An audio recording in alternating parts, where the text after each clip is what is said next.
Escriba Ramos Santiago. Ramos Santiago, ya Santiago. Lo que yo quiero encargarte de que por favor tomes lista, ¿no? La clase te lo puedo enviar al correo de Melissa para que lo repartan a todos. A Carolina quería decirle que me alcance a mi correo personal para enviársela las clases, o si tienen alguna forma de copiarlo esto, no hay ningún problema, lo pueden hacer directamente. ¿Entendido? Sí, doctor. No se preocupen, solamente miren a ver qué cosas puedo hacer acá. Estoy buscando mis puntitos, eso de mi puntero de infrarrojo.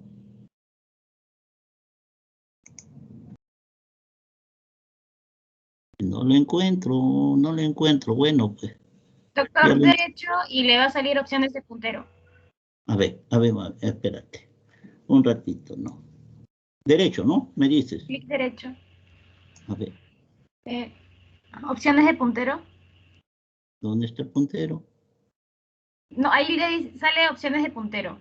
Ahí está. Puntero láser. Al lado derecho. Ya, entonces me pongo acá. Muchas gracias, señorita. Muchas gracias.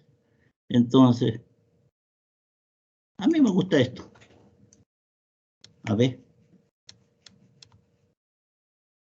Ahí está. Ya. Santiago. Santiago es tu apellido, ¿no, hijo? Romero no. Es tu apellido. Santiago es tu nombre. Escriba Santiago. ¿Ah? Escriba su apellido. Escribe tus apellidos. ¿Y Santiago es tu nombre? Sí. Y ya. Entonces, como ustedes son jóvenes, te puedo decir Santiago. Ya podemos comenzar, ¿no? Sí, doctor. Ya. Ya ustedes saben, tal vez porque han conversado, por la conversación que han tenido con Melissa, Mayra y otros 3 más, que se me van los nombres, pero son personas muy importantes porque he estado trabajando con ellos últimamente. Y justamente para que llegue este momento en que me habían encargado para hacer fisiopatología de la insuficiencia renal aguda.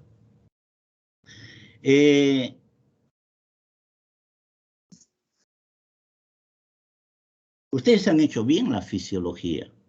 Si han hecho bien la fisiología, es bastante fácil comprender lo que es la fisiopatología de las diferentes enfermedades. Y posteriormente, ustedes van a entrar a la clínica y se va a hacer bien facilito. Como dicen en nuestro medio, bien papadita, ¿no? Entonces, espero que sea así las cosas. Empezamos de una vez con las transparencias.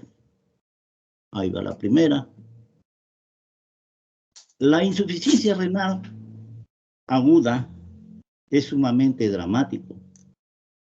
Es un caso clínico muy grave que demanda hospitalización. Esto no se puede tratar ambulatoriamente. Si entra a un hospital y es enviado a la unidad de cuidados intensivos, el 30% de estos pacientes se mueren. Ya se imaginan lo importante. Toda la vida ha existido insuficiencia renal aguda, pero se ha hecho interesante durante la última guerra y se le conoce, en las guerras se le conoce como síndrome de aplastamiento. Aplastamiento porque los equipos de guerra, carros, bombas, etcétera, etcétera, al aplastar los miembros inferiores, miembros superiores, destruyen los músculos. Y en estos músculos, si se mantienen apretados, aplastados entre 6 a 9 horas, ocurre la rhabdomiólisis, destrucción de la musculatura. Y si alguien viene, lo descomprime, entonces nuevamente comienza a circular la sangre, pero a través de esa sangre restituida, comienza a emigrar proteínas que pueden hacer mucho daño al riñón. proteínas que taponan prácticamente la membrana de los glomérulos, la membrana de filtración. Entonces ello ocasiona prácticamente la insuficiencia renal aguda. Un diagnóstico, como vuelvo a decirle, sumamente grave. El paciente se puede morir. Incluso prácticamente actúan cirujanos haciendo trasplante de riñones y a pesar de eso se mueren.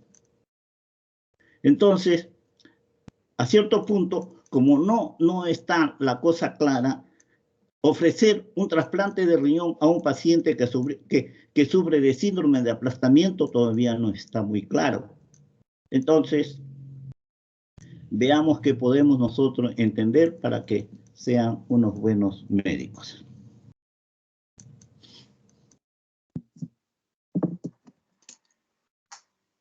A la fecha no se ha podido aclarar por qué el riñón isquémico, un riñón falto de sangre, deja de producir orina en la insuficiencia renal aguda. Entonces, comenzaron a querer demostrar si esto es cierto. Sospecharon que era por disminución del filtrado glomerular. Para demostrar, pinzaron la arteria renal de una rata por media hora, que es un modelo de isquemia. No ocurrió durante ese tiempo la insuficiencia renal aguda. Entonces luego pensaron que tal vez la disminución del filtrado glomerular se deba a una vasoconstricción conducido por un mecanismo de autorregulación. Ahí las cosas se han ido aclarando poquito a poquito, pero todavía no están en un 100%. Hay algunas literaturas que dicen una cosa, otra literatura dice otra cosa, que prácticamente nos confundimos. Acá yo le estoy mostrando una sola idea para no confundirlo y poder evaluarlos.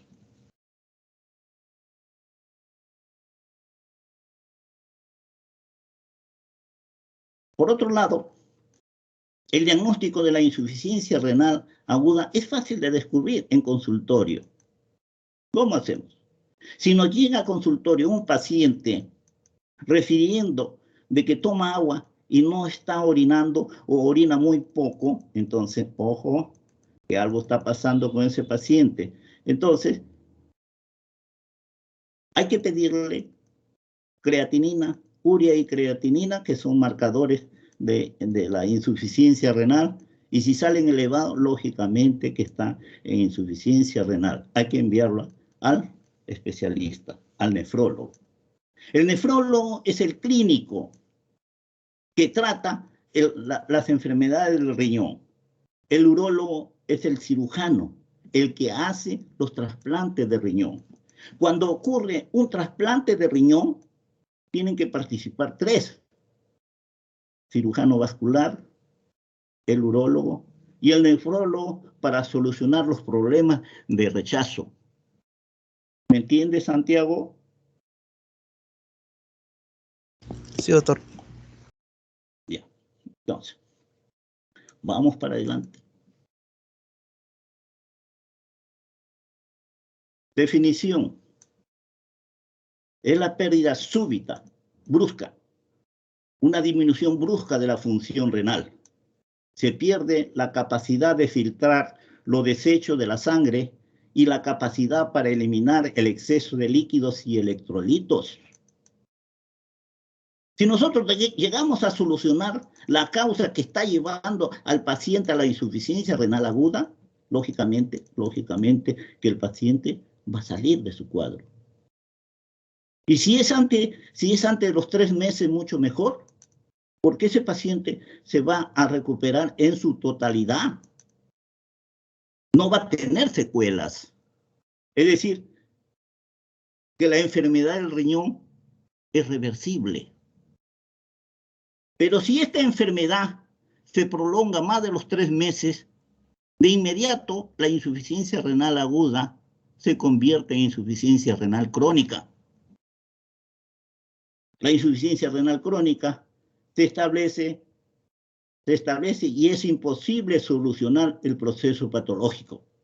La insuficiencia renal crónica no desaparece, se queda con secuelas. Entonces, esa es la diferencia que existe entre uno y otro. A ver qué me pueden decir. Acá tengo una lista que me ha alcanzado. Bautista. Bautista Gaona. No está. Bernuy, Pajuelo. Buenas noches, doctor. Te escucho, hijita. La diferencia entre insuficiencia renal aguda y crónica. La insuficiencia renal aguda va a ser reversible, como usted manifestó, con tratamiento. En cambio, la crónica va a tener daños colaterales que ya no se va a poder solucionar, ya que se ha dado por un largo periodo de tiempo, Perfecto, ¿no? señorita, perfecto. Entonces, así da gusto explicar. Está muy bien, está muy bien. Sigamos adelante. La insuficiencia renal aguda se puede clasificar entre grandes grupos, pero una vez que sucede, uno no puede decir con mucha facilidad si es prerrenal, es renal o es postrenal. Es difícil.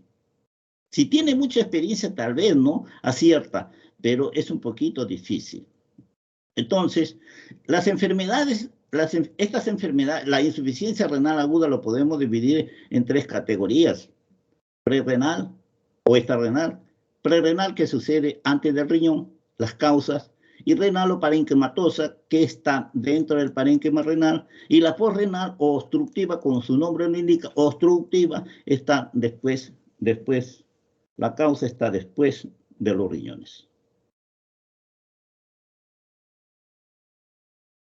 Insuficiencia renal aguda, prerrenal o extrarrenal son aquellos casos en que la alteración de esta antes del riñón está antes del riñón. Por lo general es por disminución de la presión arterial media. No nos compliquemos de la presión arterial, ¿sí? El ventrículo izquierdo inyecta una sangre, entonces disminuye. Entonces también afecta a la presión arterial media. Representa el 70% de los casos, es decir, de 100 casos, el 70% corresponde a una insuficiencia renal prerrenal o extrarrenal, antes de llegar a los riñones. El proceso de filtración no constituye una función renal. Si el corazón no funciona, prácticamente el riñón tampoco. La función del riñón es dependiente de lo que hace el corazón. Por eso dice, el proceso de filtración no constituye una función renal, sino del aparato circulatorio. En último término, del miocardio, que es quien produce la presión de filtración glomerular. Acá tenemos signo más, signo menos, 75, 10, 25. Hacemos la operación aritmética y nos quedamos con 40 milímetros de presión efectiva de filtración glomerular. Pero de todo esto, ¿quién es el que manda el proceso de la filtración? El corazón, pues. Entonces, si hay problemas de hemorragia masiva y la presión se ha ido abajo, lógicamente que va a ser bien difícil que filtre el riñón. Todo el filtrado glomerular se viene abajo. Entonces tenemos que mejorar. Pero esto se encarga, en algunos casos, esto es lo que le estoy diciendo, el mecanismo de la renina-angiotensina aldosterona.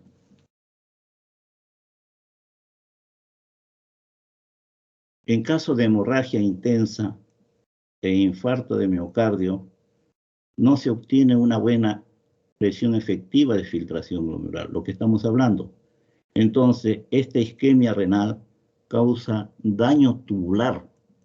Entonces, esta isquemia renal, miren, causa daño tubular, proximal, rama ascendente de Henle y túbulo distal, y por ende disminuye la capacidad de transporte activo a través de las células tubulares. Transporte activa, pero a favor del organismo, del paciente, es decir, reabsorción. Entonces, y por ende disminuye la capacidad de transporte activo, o sea, reabsorción a través de las células tubulares.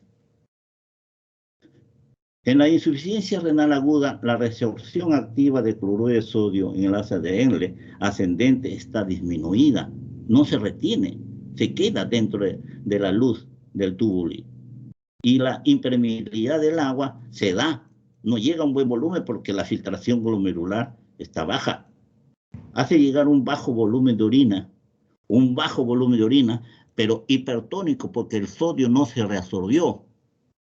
Llega un bajo volumen con orina hipertónico al túbulo distal, que va a estimular la mácula densa. Y la mácula densa, que es un osmoreceptor químico, produce la angiotensina 2, aumenta la angiotensina 2. La angiotensina 2 es un vasoconstrictor a todo nivel, aumenta la presión arterial, mejora la contracción del ventrículo izquierdo, contrae todas las arteriolas, etcétera, etcétera, con la finalidad de recuperar esa presión que pueda restituir prácticamente el filtrado glomerular. Cuando se producen variaciones de la presión recibida en glomérulas, las nefronas secretan la hormona renina, un poderoso vasoconstrictor, el mejor que hay. Mucho mejor todavía que la adrenalina, para mantener el equilibrio, la homeostasis. Esta hormona controla el equilibrio hídrico y las sales del cuerpo. En los animales de sangre caliente, nosotros también somos, pero estamos en la cabeza de la escala. Alrededor de las 3/4 partes del consumo de oxígeno, casi todo, se relaciona con la reabsorción activa de sodio filtrado, a la cual sigue una reabsorción pasiva de agua.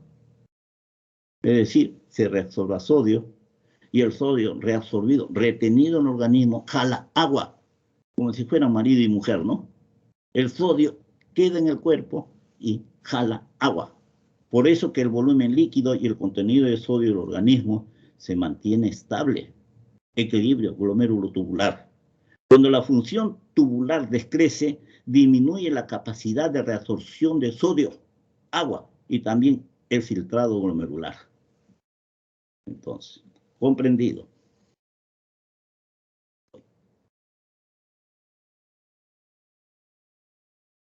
Oye, ¿qué pasó? ¿Me escucha, Santiago? Ahí está. Marqué otra cosa. ¿Me escuchaste, Santiago? ¿Aló? Sí, doctor. Ya. Sí, le escucho. Yo pensé que habíamos perdido el audio. Existen otras causas de disminución del filtrado glomerular. No solamente la hemorragia, también las diarreas, el vómito. El jugar un partido de fútbol a los 20 goles, por ejemplo, se pierde gran cantidad de agua. Un futbolista profesional, después de cada partido, ¿cuánto creen que pierde de agua? Pierde entre 3 a 5 litros. Por eso que cuando ellos salen después de un partido, toman una barbaridad de agua. Miren, la disminución del volumen sanguíneo, del volumen extracelular, se puede disminuir debido a diarreas y vómitos. La disminución del débito cardíaco, o sea, la cantidad de sangre que expulsa el corazón en un minuto, a pesar del volumen sanguíneo normal, como es en la insuficiencia cardíaca congestiva, infarto de miocardio grave, lesiones avanzadas de la válvula mitral, también puede ocasionar este fenómeno de la insuficiencia renal aguda.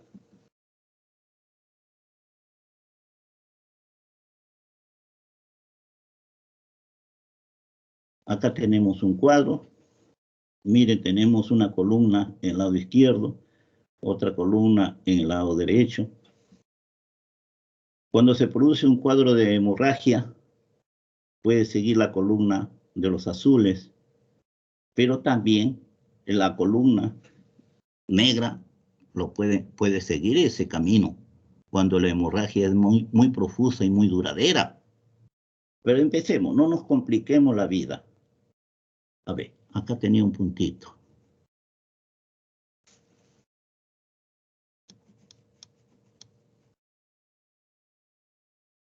Ya.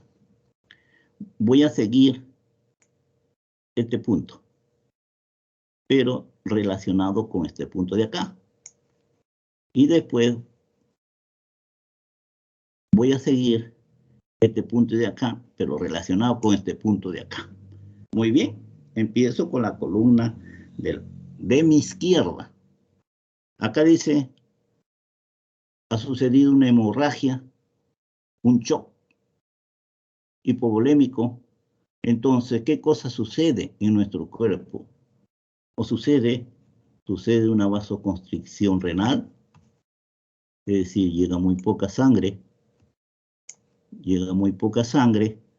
y ocasiona isquemia prácticamente de los riñones. No llega sangre a través de la arteria renal, no llega sangre a los glomérulos para que lleve a cabo la filtración glomerular. Entonces, podemos responder este cuadro. Célula tubular dice que como el filtrado glomerular ha disminución del transporte activo de cloruro de sodio a nivel del túbulo, del ADN ascendente y la reabsorción volumétrica.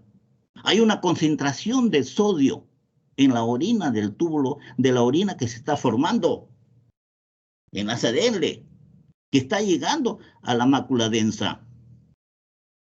¿Entendiste, Melissa? ¿Meli? Sí, doctor. Ya. Entonces, seguimos el grupo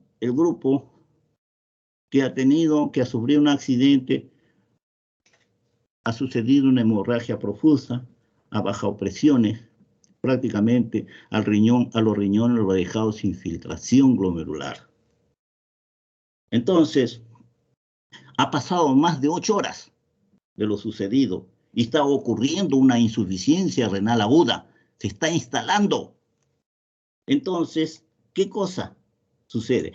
Este cuadro, esta columna azul, prácticamente va a sufrir una protección a través de un mecanismo de realimentación.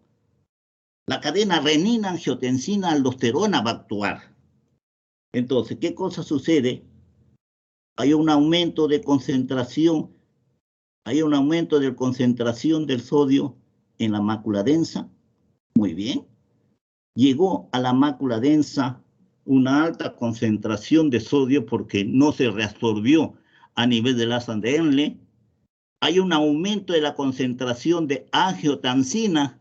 ¿Y qué cosa es la angiotensina? Es un potente vasoconstrictor a todo nivel. A nivel del corazón, a nivel de las arterioles, a nivel de las arteriolas que llegan a los glomérulos, etcétera, etcétera. Entonces, ¿qué dice acá? Intensifica la vasoconstricción. Y si intensifica la vasoconstricción, ¿qué cosa va a suceder con el filtrado glomerular? Va a estar disminuido. Va a estar disminuido el filtrado glomerular. Es decir, que estoy respondiendo esto de acá. La filtración glomerular va a estar disminuido y el aporte tubular de sodio también. No hay reabsorción de sodio. Si está disminuido el filtrado glomerular, la reabsorción de sodio está bloqueada, entonces llega un bajo volumen de orina con una alta concentración a la mácula densa. ¿Qué cosa va a ocurrir? Ya le dije, filtración glomerular disminuida. Esto conlleva a una retención de urea y creatinina en el cuerpo. Y si nosotros queremos averiguar si es una insuficiencia renal prerrenal, entonces hay un volumen, hay muchas veces que tienen buen volumen, pero para entender, vamos a sostener de que hay un volumen urinario pequeño con una conservación de volumen y cloruro de sodio. El sodio, la concentración de sodio es menor a 40 miliequivalentes por litro. Esa es la insuficiencia renal prerrenal. Ahora, ¿qué cosa sucede? ¿Qué cosa sucede cuando hay isquemias prolongadas? Puede haber una necrosis tubular aguda cuando la isquemia es prolongada. Entonces, esta columna de la derecha de letras negras, prácticamente esta necrosis tubular aguda puede suceder porque hemos tomado un medicamento que nos hizo daño tóxico. Puede ser que nos hemos puesto, somos pintores, al plomo, o que hemos ingerido hongos venenosos. Pero el problema renal acá, en la necrosis tubular aguda, acá no actúa. No actúa el mecanismo de realimentación, el sistema renina-angiotensina-aldosterona, porque todo sucede en el túbulo. El epitelio tubular, el túbulo proximal, se autodestruye y los esfacelos entran a la luz del túbulo proximal y bloquean la luz tubular y obstruyen la formación de orina, y al obstruir la formación de orina disminuye el filtrado glomerular y empieza nuevamente la historia. Entonces, ¿qué cosa sucede con esto? ¿Qué cosa sucede con la filtración glomerular? Es normal en un comienzo, pero después los esfacelos, ¿me entienden?, van a disminuir el filtrado glomerular. También va a suceder una disminución de aporte tubular, no se va a retener el sodio. Va a llegar una alta concentración de sodio a la mácula densa. ¿Cómo está la uremia normal? La uremia está normal. No es como en la otra parte. ¿Por qué? Porque estamos frente a una necrosis tubular aguda. ¿Y cuál es la característica para saber que es una necrosis tubular aguda? El volumen urinario es grande, ¿cierto? La pérdida de volumen y cloruro de sodio, el sodio está por encima de 40 miliequivalentes por litro. Entonces, esto es una necrosis tubular aguda. Mayra, ¿entendiste? Sí, doctor. Ya, hijita. Ante una hemorragia ocurre hipoperfusión, no hay buena irrigación renal, ocurre una isquemia por hipovolemia, ocurre una respuesta fisiológica, se activa el sistema renina-angiotensina-aldosterona que trata de regular el flujo sanguíneo. Ya ustedes están agarrando cuerpo a esto, ocasionando una vasoconstricción en la arteria eferente. Acá miren, lo acomodan. Los libros lo acomodan, que ocasionan una vasoconstricción selectiva en la arteria eferente para aumentar el filtrado glomerular y compensar la caída de la presión arterial. Aumenta el plasma en la sangre. Pero cuando se libera renina, ocasiona vasoconstricción en todos los vasos. Acá lo que va a predominar es la presión hidrostática, la fuerza que da el ventrículo izquierdo y que va a superar prácticamente a todos los vasos que han sido contraídos, pero como es mayor la presión, lo abre. Disculpen, pero eso es lo que yo lo interpreto. Ya verán ustedes cuando lean los libros. ¿Qué dice? ¿Qué hace la aldosterona? ¿Qué hace la aldosterona? ¿Dónde está mi puntero? La señorita que me dijo puntero. Clic derecho, ¿no? Sí, doctor. Clic derecho. ¿Dónde están mis punteros? Opciones de puntero. Opciones de puntero, pluma. Ya. Bueno. ¿Qué cosa sucedió?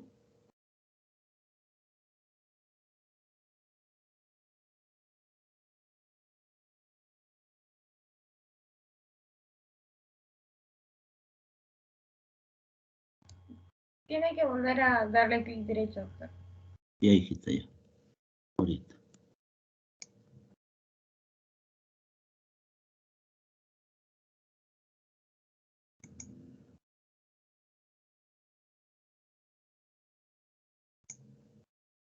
Ya. Qué bonito señalar. ¿Qué hace la aldosterona? La aldosterona recluta sodio, retiene sodio, porque es lo que conviene.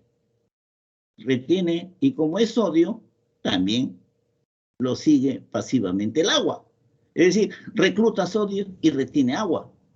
Aumenta la hormona antidiurética. ¿Por qué? Porque conviene disminuir el volumen urinario. Está elevado la hormona antidiurética. Entonces, para que no se olviden, para la cuestión de la evaluación, ¿qué hace la aldosterona? Retiene sodio y de paso retiene agua. Y asimismo, como conviene retener agua, hay que aumentar la hormona antidiurética. Y también se activa el sistema nervioso simpático. Con todo esto se mejora la volemia y llega más sangre al riñón. Mejora el filtrado glomerular disminuido y con ello mejora un poco la reabsorción de sodio tubular. En orina el sodio es menor de 40. Entonces, ¿en qué caso es mayor de 40? ¿En la prerrenal o la necrosis tubular aguda?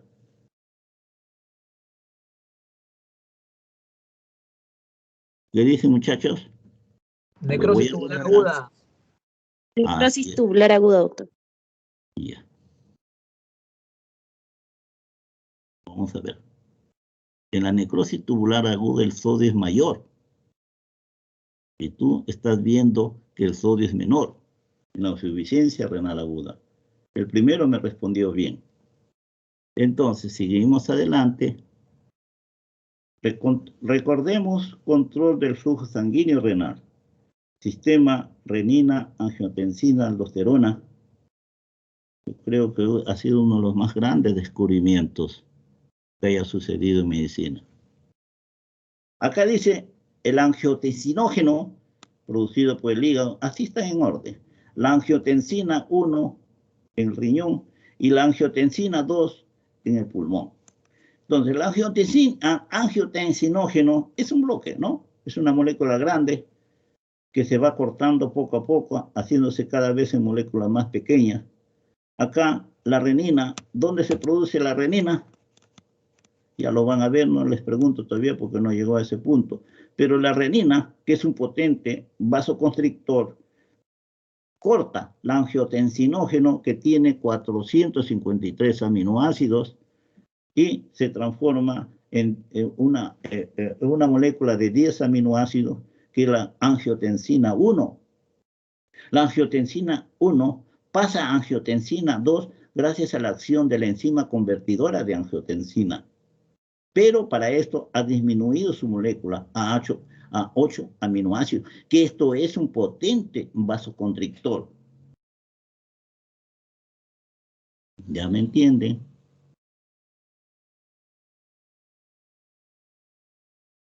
Acá también están los pasos. Esto está en el libro de Gano. Miren. El hígado produce su angiotensinógeno. Acá estoy. Entonces, este angiotensinógeno pasa a angiotensina 1 por acción de la renina. Está acá. Esta angiotensina 1 pasa a angiotensina 2 gracias a la enzima convertidora de angiotensina. A esto quiero llevar que la angiotensina 2 actúa en el corazón también, ventrículo izquierdo, para aumentar la presión arterial. Y actúa en la corteza suprarrenal, activando la aldosterona. Y también la hormona antidiurética, ocasionando retención de sal y agua. Acá en el corazón vasoconstricción, y esa es la historia. ¿Se dan cuenta qué facilito es?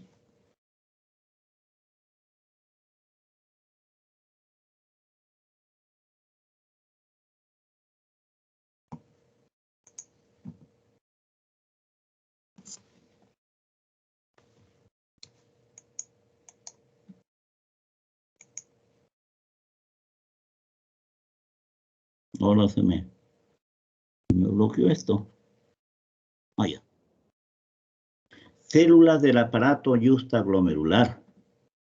Dentro del aparato justaglomerular podemos distinguir 3 tipos de células. Pero acá el autor ha puesto solamente 2 tipos de células. Por ejemplo, acá tenemos la arteria aferente. Tenemos la arteria aferente con las células justaglomerulares, la que produce la renina. Acá tenemos la mácula densa. Acá tenemos la mácula densa, pero este es un pedazo del túbulo distal. Es decir, que prácticamente es el que detecta prácticamente la concentración química del cloruro de sodio dentro de la orina en formación a ese nivel. Acá falta las células mesangiales, que por lo general está entre la arteriola deferente y la arteriola aferente. Ya lo vamos a ver después. Acá está la figura mejor. Acá tenemos prácticamente las células mesangiales, de la que se desconoce para qué sirve. Se sospecha nada más, pero las cosas no están claras. Las células que están en las células justaglomerulares son estas cosas de acá. Y después tenemos la mácula densa que está acá, y que es este de acá. Acá están los nervios renales, el simpático, que estimula también a la liberación de renina. Pero básicamente la renina es elaborada por las células justaglomerulares. No se olviden, la renina es elaborada por las células justaglomerulares, por esta.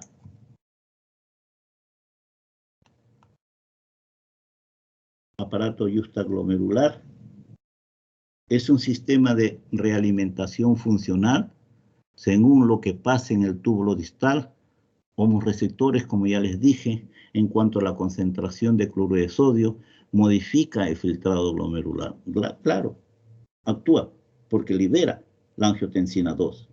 Está formada por la última porción de la arteriola aferente que libera, Mayra, la última porción de la arteriola aferente. Disculpe, doctor. La última porción de la arteriola aferente es parte del aparato justaglomerular, pero hay una célula justaglomerulares que elabora ¿qué cosa? ¿Será renina? Sí, la renina es. Después dice la primera sección de la arteriola eferente, esta no elabora nada. El mesangio extraglomerular se encuentra entre ambas arteriolas. Ya vieron ustedes, el mesangio se encuentra entre ambas arteriolas. La mácula densa, acá lo tenemos, la mácula densa, placa de células especializadas, nada más dice, pero ya ustedes saben un poco más por las cosas que hemos estado hablando. La interacción de los componentes del aparato justaglomerular regula la hemodinámica, atendiendo a la presión sanguínea que afecta a los glomérulos en cada momento. También afecta el sistema linfático, las hormonas, los estímulos locales y el balance hidroelectrolítico. Acá nuevamente, más claro, ¿sí? Acá tenemos el nervio simpático, la arteriola aferente. Estas son las células justaglomerulares. Acá tenemos la mácula densa. Y acá tenemos, ¿qué cosa está acá, Melissa? Las células mesangiales. ¿Entendiste, Melissa? Sí, doctor.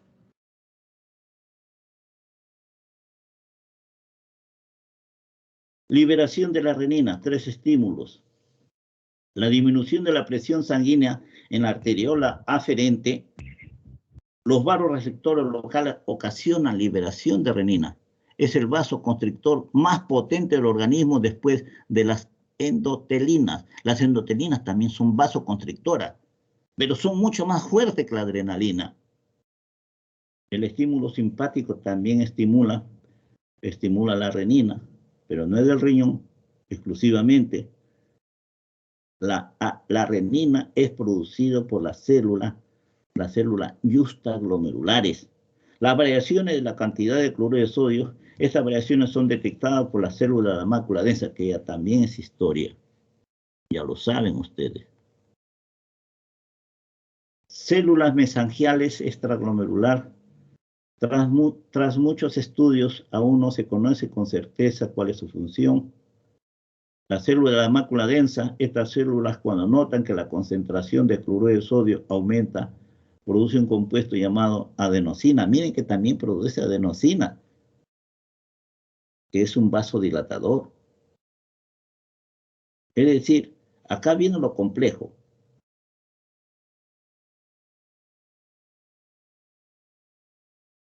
O produce la angiotensina 2 o produce adenosina. Angiotensina 2 es un potente vasoconstrictor y la adenosina es un vasodilatador. Entonces hay que entender todo este mecanismo que señalan los libros. Estos compuestos inhiben la producción de renina, la adenosina, que reduce la tasa de filtración glomerular. Mientras la angiotensina 2 produce un vasoconstricción potente, la adenosina disminuye la producción de renina para quitarle fuerza a esa vasoconstricción. Esto forma parte del sistema de retroalimentación túbulo glomerular.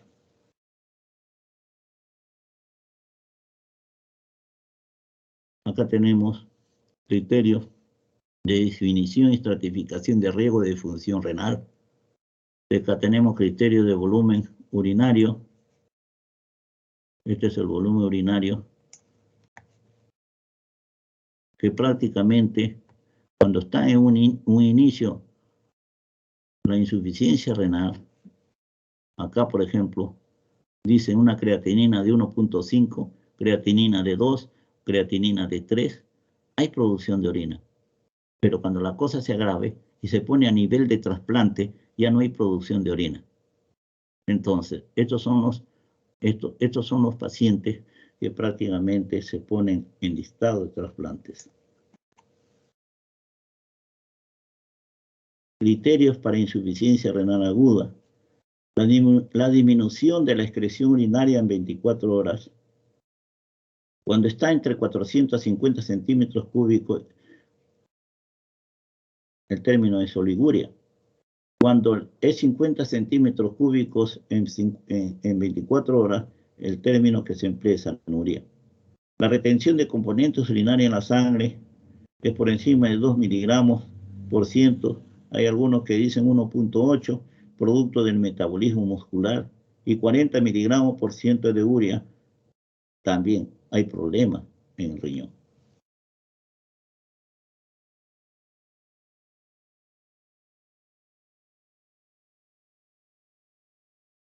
Es difícil dilucidar por solo el examen clínico si la causa de insuficiencia renal es extrarrenal, pero las determinaciones de la concentración de sodio en la orina de 24 horas pueden con frecuencia distinguirlas. Esta es la que dijimos hace rato.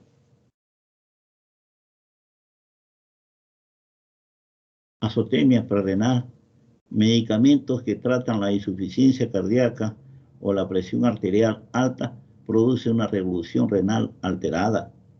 Es decir, que acá dicen que no se debe emplear antiinflamatorios AINES y que no se debe emplear con mucha facilidad inhibidor de la enzima convertidora de angiotensina, porque prácticamente hay que saber usarlo y eso lo tiene que hacer el especialista.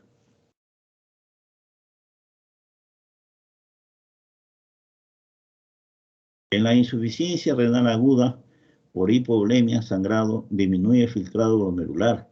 Se activa el sistema renina-angiotensina-aldosterona, en la que la renina ocasiona una vasoconstricción de la arteria eferente para aumentar el filtrado glomerular y compensar así la caída de la presión arterial. Miren que está en forma exclusiva, dice que ocasiona una vasoconstricción en la arteria eferente. ¿Para qué? Para forzar a ese glomero a que produzca, a que el filtrado glomerular ocurra. ¿Están entendiendo? Si el paciente sufre de presión arterial alta y toma inhibidores ECAs, si se inhibe ECA, no hay paso de angiotensina 1 a angiotensina 2. Vamos a hacer más daño porque estos fármacos ocasionan vasodilatación de la arteria eferente y con ella va a fajar el filtrado glomerular. Esa es la explicación. Este medicamento interfiere en el mecanismo de autorregulación en el sistema renina-angiotensina. Acá, inhibidor de la enzima convertidora de angiotensina. Acá lo tenemos. Los inhibidores ocasionan vasodilatación. Miren, acá tenemos la arteria eferente, que prácticamente el accionar del inhibidor de la enzima convertidora de angiotensina lo dilata y prácticamente el proceso de filtración se debilita.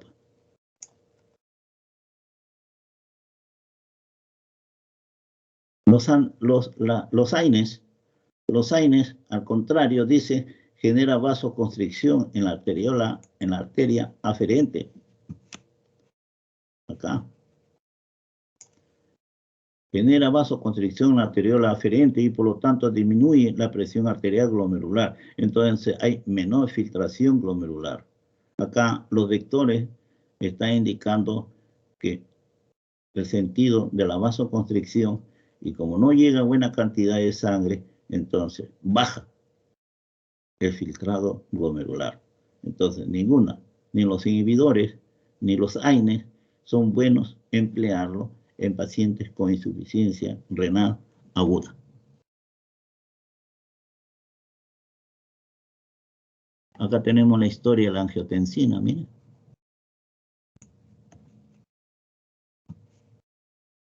Esta es la angiotensina 2. ¿Qué cosa sucede? Disminuye el volumen extracelular, efecto en la velocidad de filtrado glomerular, lo disminuye, efecto sobre el flujo sanguíneo renal, lo disminuye, así por el estilo. La angiotensina 2, miren, acá, promueve la contracción de las arteriolas aferente y eferente, diferente a lo que dice. Entonces, la angiotensina 2 contrae las arteriolas aferente y eferente. Por eso que yo digo que la angiotensina 2 produce vasoconstricción a todo nivel. Y después es cuestión de interpretación.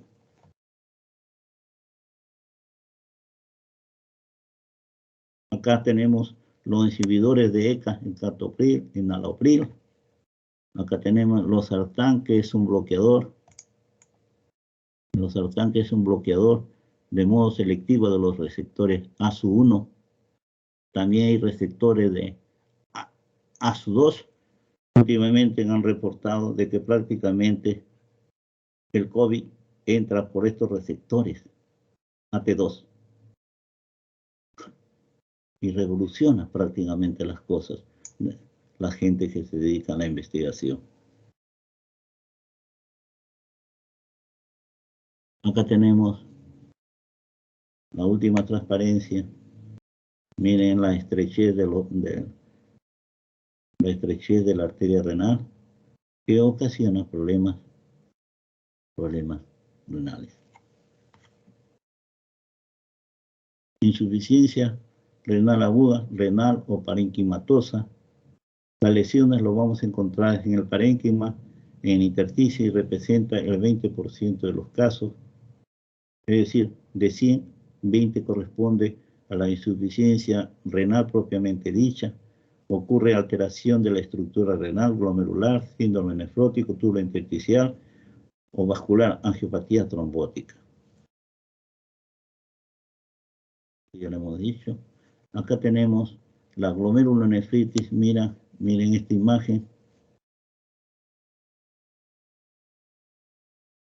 Está localizado prácticamente. ¿Y qué cosa ocurre? Yo les invito a pensar que cuando le llegan los pacientes y dicen que tienen sangre, orina espumosa. Orina espumosa es porque tiene aminoácidos, proteínas en la orina. Y si está ocurriendo y tiene dolor de cintura, mucho cuidado que tiene una nefritis. Puede ser infecciosa. Por lo general se le da un poquito de antibiótico, no, por ejemplo, puede ser una amoxicilina. Entonces, esas cosas pueden superar la infección y reaccionan mejor estos pacientes. Acá, por ejemplo, en la necrosis tubular aguda, yo les dije, acá está la destrucción del epitelio tubular del túbulo proximal. Este de acá. Salen pedazos, esfacelo, taponan prácticamente la luz del túbulo proximal y esto produce un efecto gravitacional o de presión retrógrada y anula el filtrado glomerular. Y vienen los problemas de insuficiencia renal. Necrosis tubular aguda, resultado de una prolongada isquemia, como le dije en un comienzo, producto de la enfermedad renal aguda. Puede ocurrir debido a la disminución del flujo sanguíneo que puede ser causada, que la necrosis tubular aguda también puede ser causada por todo esto.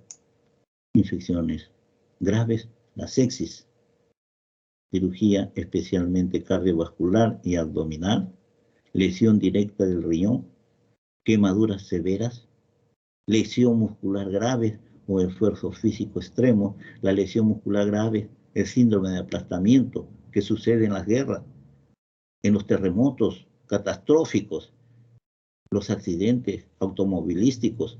Entonces, diferentes formas de presentarse la insuficiencia renal.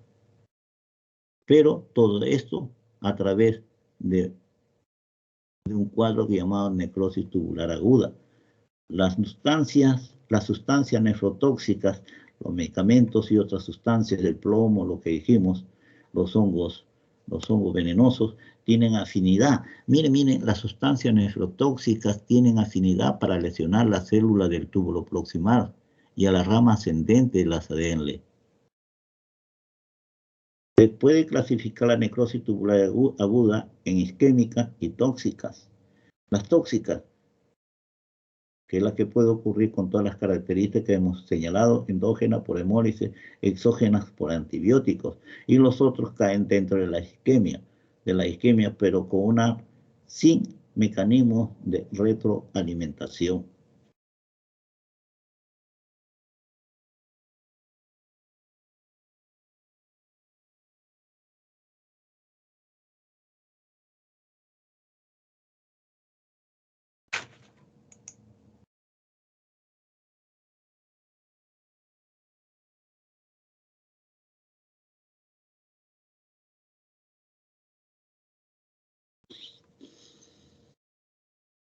Dice, la misma historia en la necrosis tubular aguda, aumenta la concentración de sodio en el túbulo porque no hay reabsorción, las células están dañadas.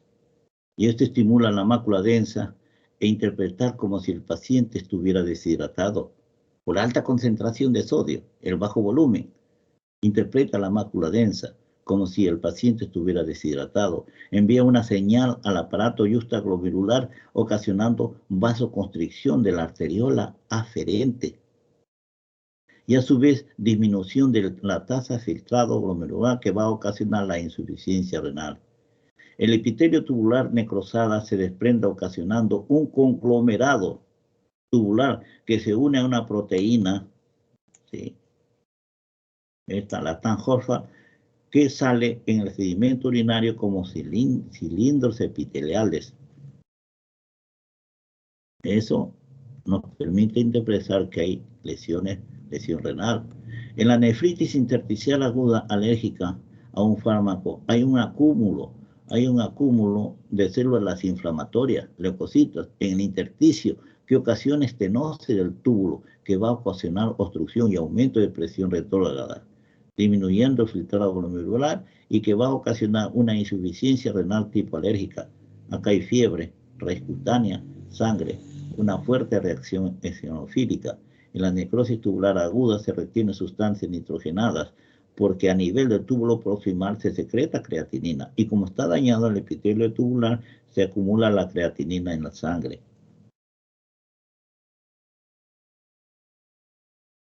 Las lesiones del parénquima renal son las causas más frecuentes de la insuficiencia renal aguda.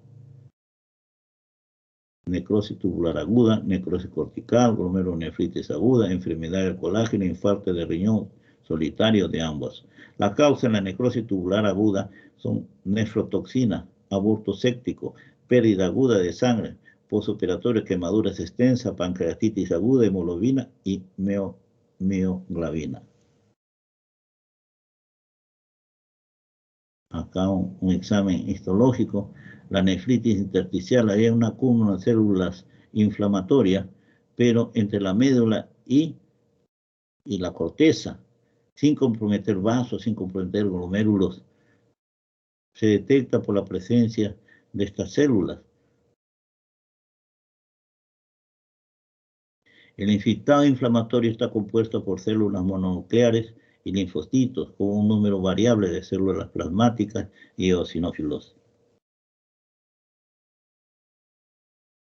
Enfermedad intersticial, biopsia con aguja gruesa del riñón del paciente que muestran procesos inflamatorios predominantemente en el intersticio. El ingesto muestra un aumento mayor con flecha que apunta a los eosinófilos intersticios. La enfermedad vascular tubulitis del riñón se define como la presencia de células inflamatorias en la pared tubular. Es el sello distintivo en la nefritis tubular intersticial y una de las lesiones importantes en el rechazo agudo de los injertos renales. Cuando se ha hecho un trasplante y se ha hecho una biopsia del riñón trasplantado, si hay estas lesiones es porque no está prendiendo el órgano injertado, ¿no? Melissa.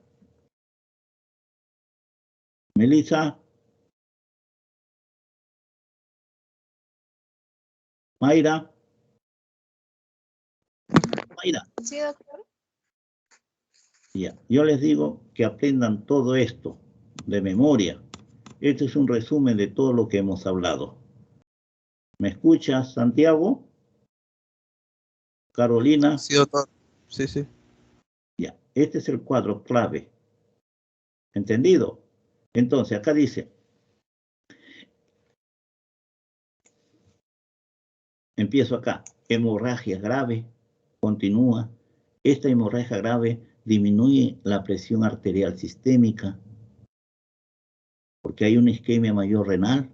Esto va a disminuir prácticamente el filtrado glomerular. Hay un aumento de renina, que es un producto exclusivo de los riñones. Hay un aumento de ECA, enzima convertidora de angiotensina, y esta ECA, la enzima convertidora, aumenta la angiotensina 2, que es un potente vasoconstrictor, ocasiona vasoconstricción de todas las arteriolas e inclusive aumenta presión sistémica. Es más poderosa que la noradrenalina. Aumenta la presión de las arteriolas aferentes y eferentes glomerulares. Aumenta el flujo sanguíneo renal. La presión sistémica, la presión efectiva de filtración glomerular, aumenta la presión sistémica y la presión efectiva de filtración glomerular. La angiotensina 2 no solo estrecha los vasos sanguíneos, también aumenta la aldosterona y la hormona antidiurética, retiene sodio y agua. No olviden eso, muchachos, que viene la prueba. Los inhibidores ECA evitan la liberación de angiotensina 2. Si no hay angiotensina 2 porque no se ha formado, entonces los vasos se relajan, las venas, las arterias, por ende disminuyen la presión arterial. Entonces, por eso que tratan con los inhibidores, el captopril. Entonces, tratan las presiones arteriales altas. La ECA se encuentra en el riñón, sobre todo en el túbulo proximal, en el glomérulo, en las arterias renales. ECA es producido por varios tejidos, sistema nervioso central, riñones, sobre todo en el pulmón, no se olviden. Este cuadro es clave. En la ECA en la ECA inactiva la bradicinina. Cuando es inhibida, entonces ECA actúa sobre los receptores beta, que puede producir tos. Entonces, cuando es inhibida ECA, este hipotensor hace que el paciente tosa mucho, en algunos. La mayor parte de ECA que forma angiotensina 2 en la circular se halla en las células endoteliales. La mayor parte de la conversión se produce en el pulmón que en otros tejidos. A ver, vamos a ver. Vamos a hacer un poquito más. Oye.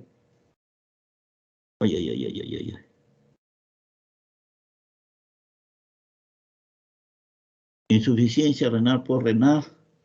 Acá le digo rápidamente, este es motivo de la próxima clase, litiasis urinaria.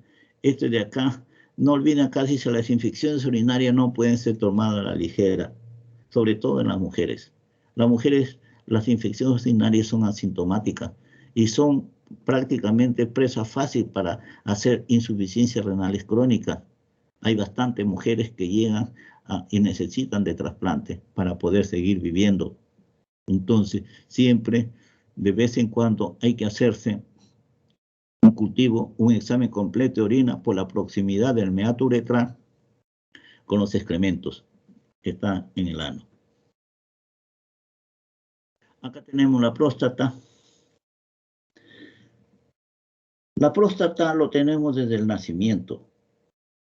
Hasta la fecha no ha sido bien estudiada.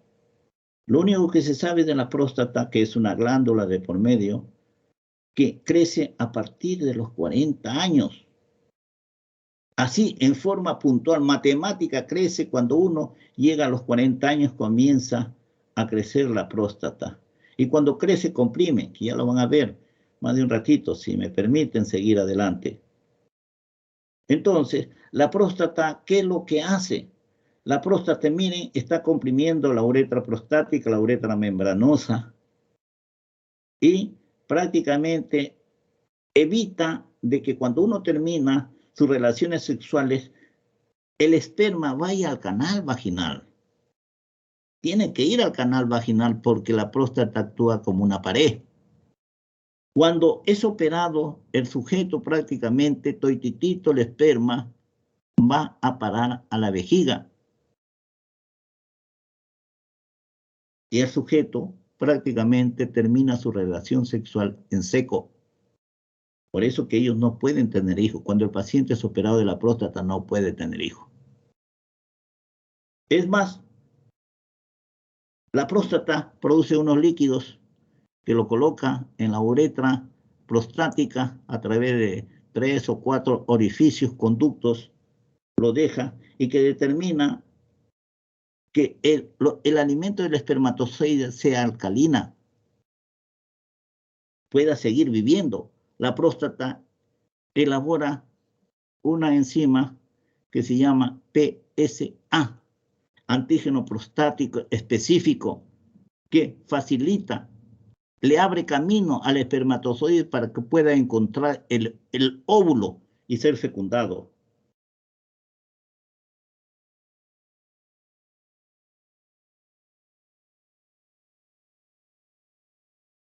Melissa. Meli. ¿Qué hora es?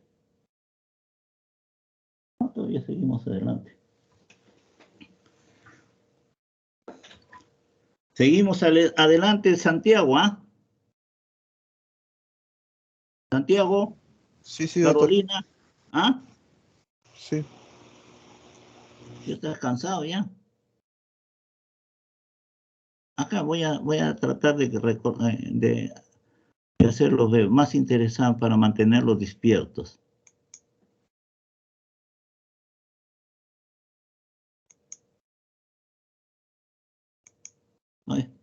Bueno. Fisiopatología de las vías urinarias y receptores, dice. Acá ven, miren en la figura, el pez erizo.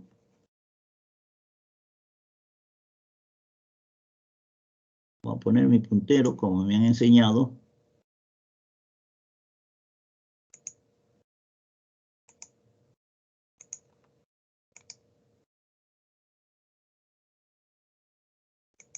Doctor, primero lo tiene que dar en presentar, en la copita. Presentación. Sí. A ver, madre, voy a hacer eso.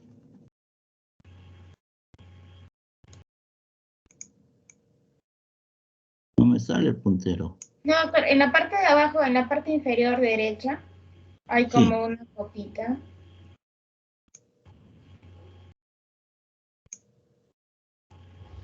Ya no uso el puntero. Yo quería hacerlo, pero es más, no lo puedo agrandar. Ah, este cuadradito. Sí, doctor. Ahí está. Ahora ¿Está sí, bien? clic derecho, sí. Ya. Opción de puntero.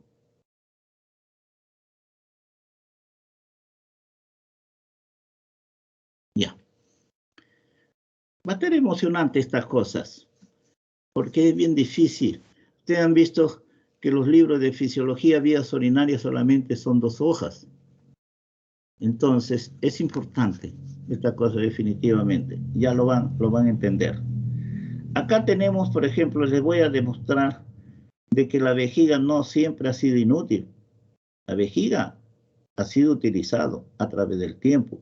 Acá en la pantalla tenemos un pez erizo, miren, es un pez de la Mesopotamia que tiene más o menos 1 metro de longitud y que cuando se acerca algún depredador a querer digerirlo, tragarlo, prácticamente llenan de aire o llenan de agua la vejiga y toman esta forma que ven acá, y no, para no ser una presa fácil de los depredadores. Muchas especies, estas puntas tienen veneno y que prácticamente pueden aniquilar a su depredador.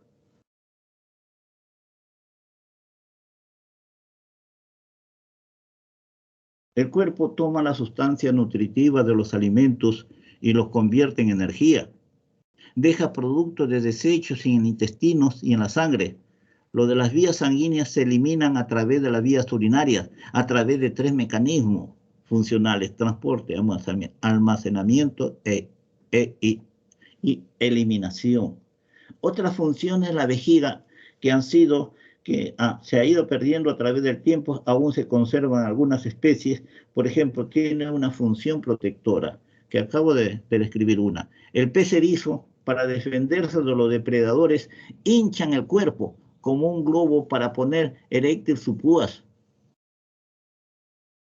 Para esto traga agua, aire, volviéndose redondo como una pelota, aumentando su tamaño. Esto es posible porque tiene un conducto neumático que conecta la vejiga con el esófago. Entonces, es posible lo que les estoy diciendo. Por otro lado, ¿qué otra función se le da a la vejiga? En Uganda, África, los leones machos demarcan su territorio. Demarcan su territorio diciendo, una vez que han demarcado su territorio, ¿cómo lo demarcan? Orinan cada 30 metros y cada vez que orinan tratan de que sus patas se mojen, las patas con feromonas, y señalan prácticamente el ruedo para que las hienas, otros depredadores, ingresen a ese sector. Entonces, el que se atreva a ingresar a esa área prácticamente se las tiene que ver, no se la tiene que ver con el león, sino con la leona, porque la leona, el león se queda cuidando a los hijos. La hembra es la que defiende a la manada. ¿Me escucharon, muchachos? Santiago. Sí, doctor, sí, sí. Sí, doctor. Entonces, vejiga natatoria. También actúa como vejiga natatoria. Los peces por su densidad no pueden mantenerse a flote, no tienen la energía suficiente como para hacerlo. Lo que tienen que utilizar es la vejiga natatoria. Es decir, que cuando quiere hundirse la llena y cuando quiere flotar, prácticamente lo llena de aire. Diferentes formas de usarlo. Entonces, debido a su densidad, los peces deberían hundirse, pero está dotado de un órgano llamado hidrostática, la vejiga natatoria. Es más, la vejiga absorbe la diferencia de presiones. ¿Qué significa esto? Cuando los pescadores atrapan los peces con sus mallas, lo comienzan a subir a poco para absorber la diferencia de presiones. ¿Qué cosa sucede cuando un pescador sube los peces así, con fuerza, a velocidad? El animal termina vomitando su esófago, su estómago. ¿Y quién va a comprar esos peces? Por eso que ustedes han visto de que las redes, cuando atrapan los peces, los suben poco a poco. ¿Está bien, Melissa, o no? Sí, doctor. Ya. Entonces, también tiene una función amplificadora. ¿Qué cosa hacen? Por ejemplo, hay peces que prácticamente emiten ruidos, pero se tienen que ayudar con la vejiga. En algunas especies, dice, el oído interno está conectado con la vejiga natatoria por huesos especializados. Son los que tienen oídos más finos porque la vejiga que se llena de gas amplifica los ruidos que emiten algunas especies. También ha tenido en algún momento, en algunas especies, una función ventilatoria. Ha actuado la vejiga como pulmón. En algunas especies la vejiga está en comunicación a través de conducto neumático con el exófago y el ano. Toman aire por la boca, va a la vejiga y lo expulsan por el ano, de modo que prescinde de la utilización de branquias para respirar. Porque en sequía eso no está permitido por la presión del oxígeno. Entonces, pero sin embargo, se ven de otra manera, lo meten a la vejiga, intercambia el oxígeno, se produce la hematosis, disculpen el término, eso no hay hematosis ahí, pero el intercambio gaseoso, entonces estos animales siguen viviendo en sequía. Esto es evolutivo, en que los peces se han valido de la vejiga para respirar en condiciones de sequía.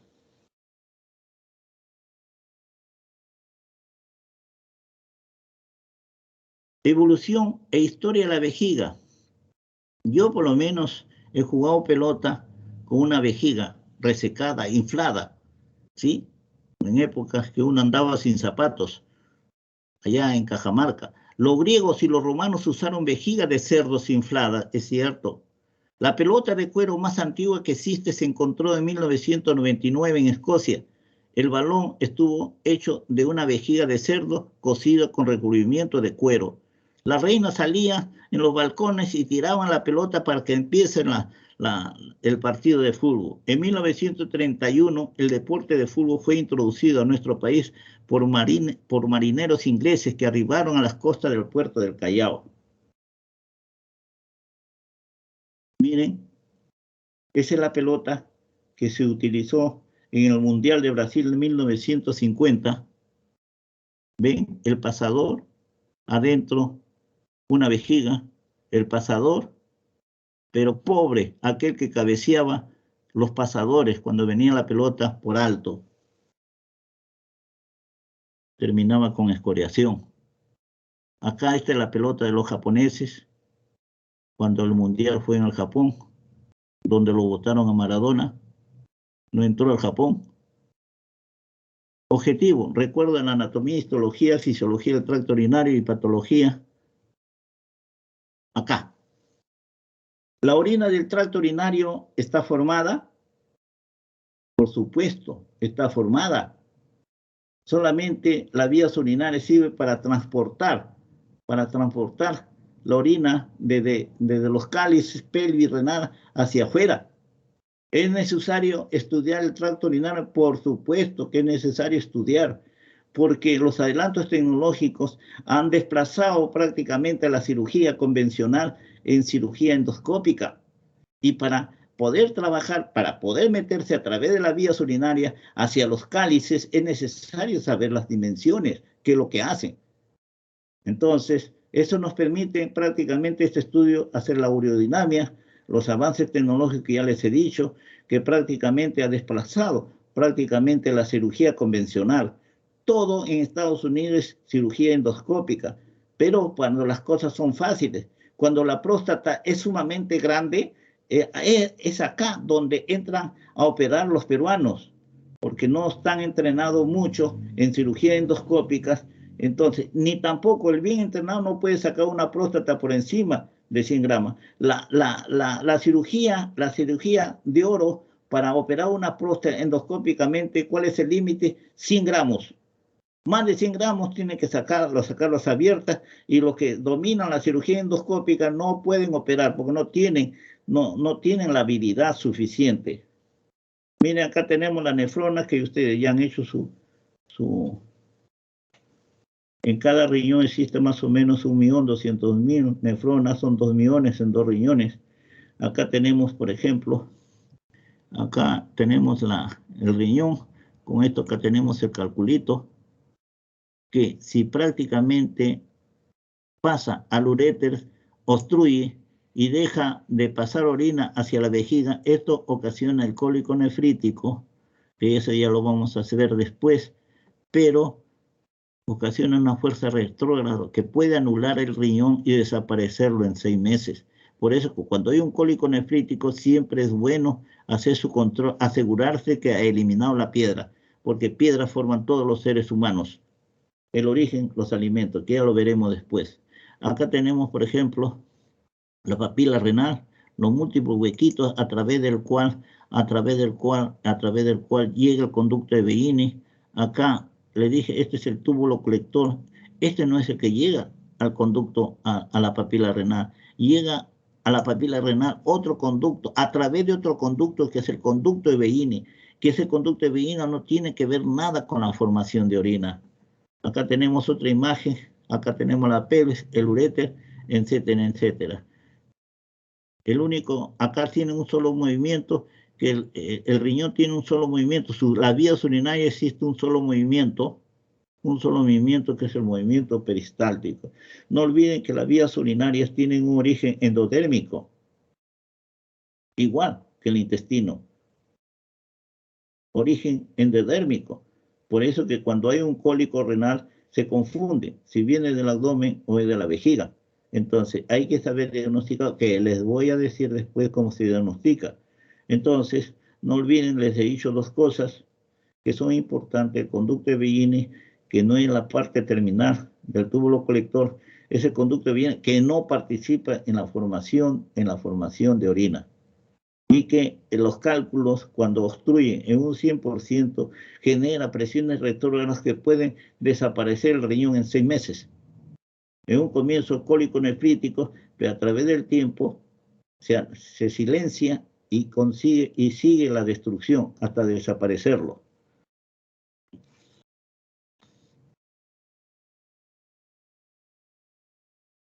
Estas son las mediciones. El tracto urinario alto, hay un tracto urinario alto, un tracto urinario bajo. El tracto urinario alto tiene un origen mesodermal, función autónoma irregular, igualito que la función de los intestinos. Nosotros no podemos parar el movimiento, el único movimiento que tiene la vía urinaria, que es el peristáltico. El volumen de la pelvis es 5 ml, genera una presión hidrostática de 0,5 centímetros de agua. Eso es lo que tiene que conocer el endoscopista, que cuando está trabajando dentro de la pelvis no puede manejar más de 5 mililitros de agua y no puede generar presiones que puedan reventar la pelvis. El uréter tiene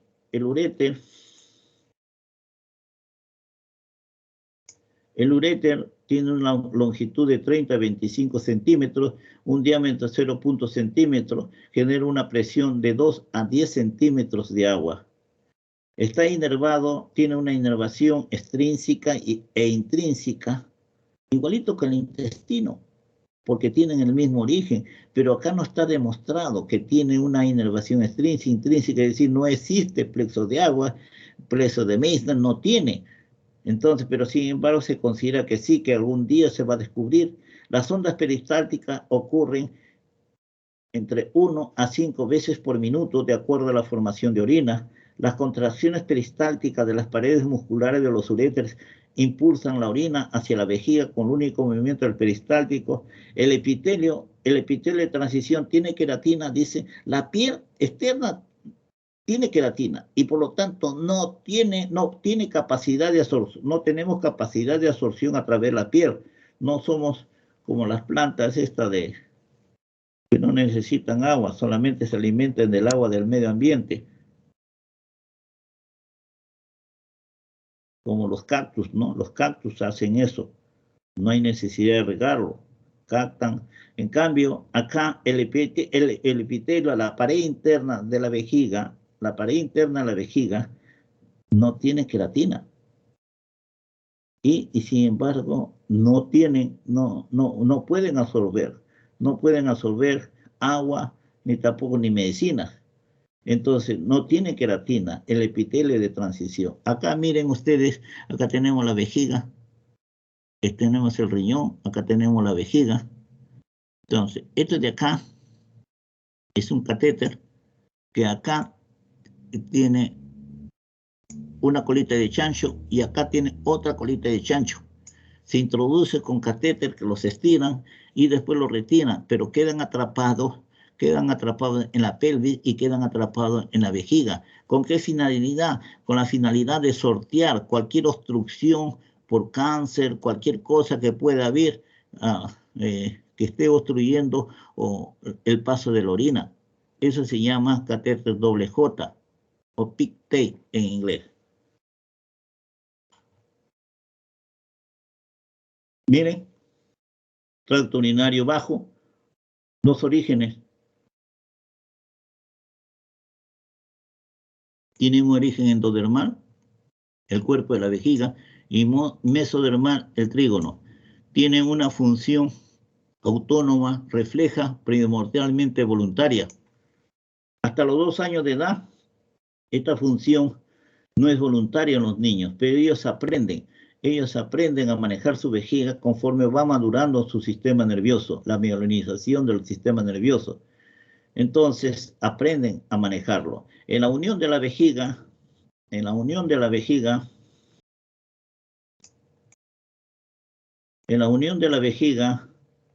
con la uretra hay 2 esfínteres. En la unión de la vejiga con la uretra hay 2 esfínteres que tienen que ver con el control de la micción, que tienen que ver con almacenamiento y vaciamiento de la orina. Por ejemplo, acá lo tenemos el esfínter uretral interno o cuello, y después tenemos el esfínter uretral externo. Tanto el hombre como la mujer tiene esfínter uretral externo, por eso contenemos la vejiga. No orinamos así nomás, esperan la orden voluntaria para poder hacerlo. En cambio, el esfínter uretral interno o cuello no tiene la mujer. En cambio, nosotros sí, los hombres. Las fascículos vasculares pasan a cada lado de la uretra. Por eso que cuando se opera la próstata abierta, se franquea este esfínter uretral interno, que ya saben. ¿Para qué? ¿Para qué sirve? Para que cuando se termina la relación sexual, lo eyaculado vaya a parar. ¿A dónde debe parar? Al canal vaginal, para poder fecundar, ¿no? Miren acá, ya le digo, en un comienzo, este de acá, en la uretra, está libre. Pero conforme va creciendo la próstata, va comprimiendo prácticamente la uretra. Va comprimiendo la uretra.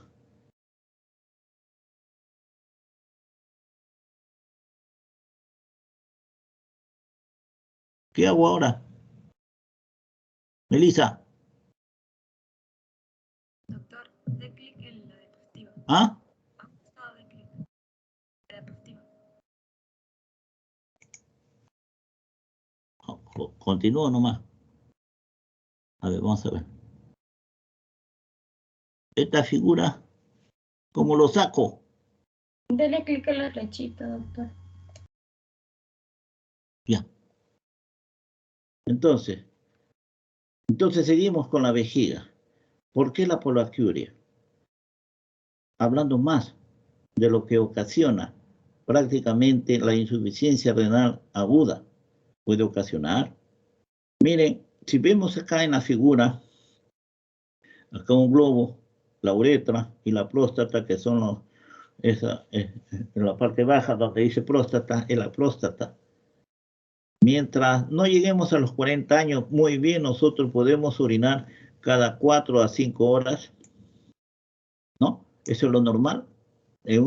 Por día, 4 a 5 horas por día que orinemos, está muy bien. Y en la noche, que orinemos de 1 a 2 que nos levantemos 2, sobre todo en invierno mundial, está recontra bien.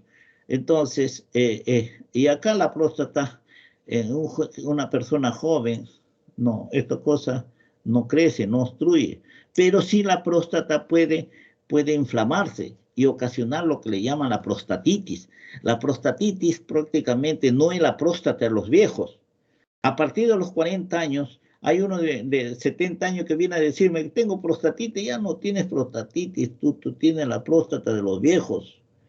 Puede tener prostatitis, pero no es propia de la edad. La edad, la próstata de los viejos es la hiperplasia prostática benigna. Acá lo ven, miren, acá tenemos la figura, esta es la próstata, acá tenemos la próstata. En los jóvenes esto está libre, orinan muy bien. En cambio, acá en la otra figura vemos que la próstata ha crecido, ha comenzado a invadir el espacio de la vejiga, a dejarle un espacio en forma platanoide. Entonces, eso le reduce la capacidad. Y como le reduce la capacidad, cualquier pequeños volúmenes urinarios que llega a esa cavidad platanoide, prácticamente va a estimular a orinar. Estas personas orinan a cada rato y ocasionan lo que le llaman polaquiuria. Polaquiuria es orinar a cada rato. Si es con dolor, disuria.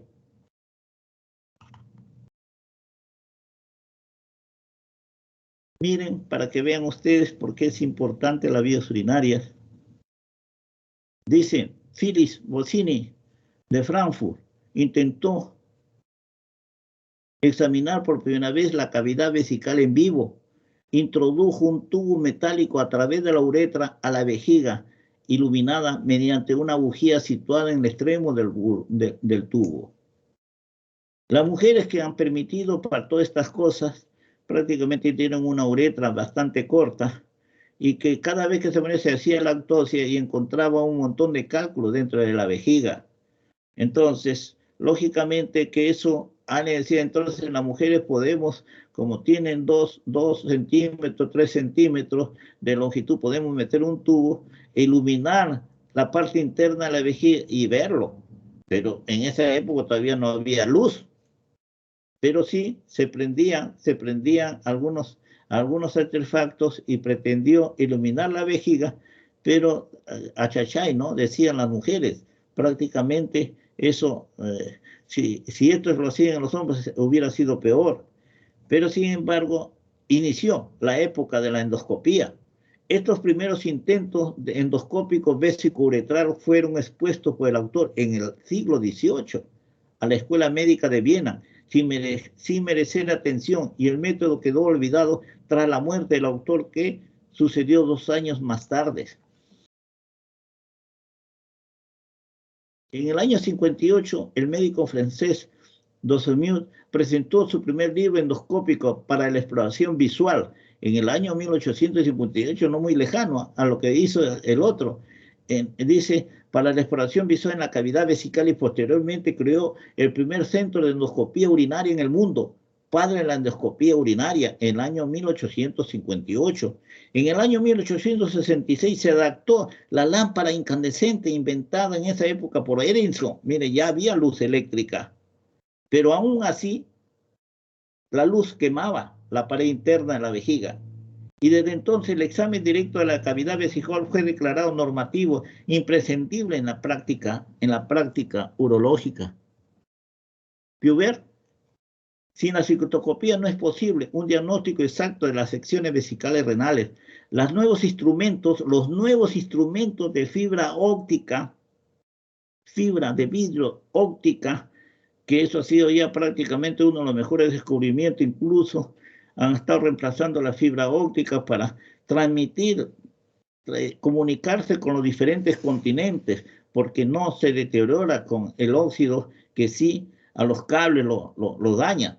Entonces, los nuevos instrumentos de fibra óptica, cuya iluminación nos permite ahora luz fría, prácticamente permite transmitir luz fría a la vejiga, ya no quema. Entonces, se hizo más clara la citoscopía, percepción de las imágenes citoscópicas.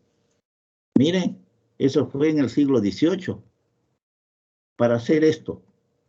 Porque a través del tiempo ya se mejoró esos instrumentos. Miren acá, la vejiga. Y acá tenemos la uretra. Este de acá es el verum montano, a través del cual llegan los conductos eyaculadores. ¿Me entienden? Acá está más claro. El verum montano, la vista de la lente está acá. La próstata está acá. Una próstata que ha crecido. Hay que rebanarlo, cortarlo, como acá lo está haciendo el urólogo. Está cortando para dejar una vejiga así, solamente con el verum montano. A través de acá, cuando termina la relación sexual, todo el esperma que sale acá en un paciente operado se va a parar a la vejiga, no se va al canal vaginal. Por eso que los hombres que hacen esto, son operados de la próstata, no pueden tener hijos. Entonces, ahí tenemos por qué es importante las vías urinarias. Acá prácticamente tenía un video cuando estuve yo en San Luis. Prácticamente yo traje acá una operación, pero ya me lo han desactivado. Porque no he pagado de repente, pues. Entonces, fisiología de las vías urinarias.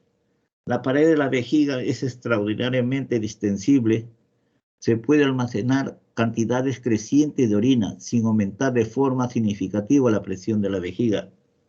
Es decir, que está hecha las cosas para que la orina que viene del riñón caiga a la vejiga sin aumentar la presión, que caiga en forma silenciosa, sin hacer ruido, sin despertar dolor ni nada por el estilo, y permitir así el drenaje del riñón y la continencia vesical.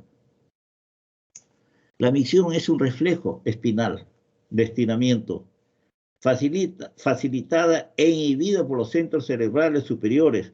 En los lactantes es involuntaria hasta los 2 años de edad, que ya lo dije. El umbral de la micción es 18 centímetros de agua.